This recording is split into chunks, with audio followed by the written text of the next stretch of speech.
ICC tourney అనగానే మనపై సత్తా చాటే ప్రత్యర్థి మళ్ళీ పరీక్షించింది, ఒత్తిడికి గురి చేసింది, కంగారు పెట్టించింది.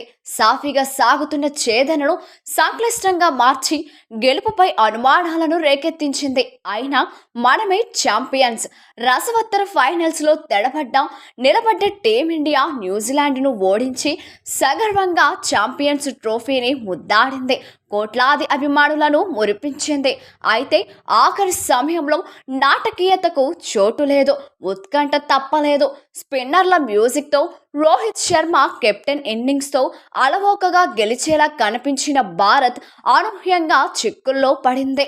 ప్రత్యర్థిని 250కే పరిమితం చేసి ఛేదనలో వికెట్ కోల్పోకుండా సునాయాసంగా 100 దాటేసిన జట్టు ఒక్కసారిగా కుదుపునకు గురైంది. చకచకా 3 వికెట్లు కోల్పోయిన తరుణాన సింగిల్స్ తీయడమే కష్టంగా మారగా శ్రేయస్ ఆత్మబాంధవుడే అయ్యాడు. తీవ్ర ఒత్తిడితో అక్షర్ చేసిన 29, హార్దిక్ కొట్టిన 18, రాహుల్ అజయ 34 కూడా అంతే అమూల్యమైనవి. టోర్నీ ఆద్యంతం ఆల్రౌండ్ ప్రదర్శన చేసిన టీమిండియా అజేయంగా కప్పందుకుంది. రోహిత్ సేనది ఎంత ఆధిపత్యమో వరుసగా 3 ఏళ్ల పరిమిత ఓవర్ల క్రికెట్లో సత్తాను చాటింది.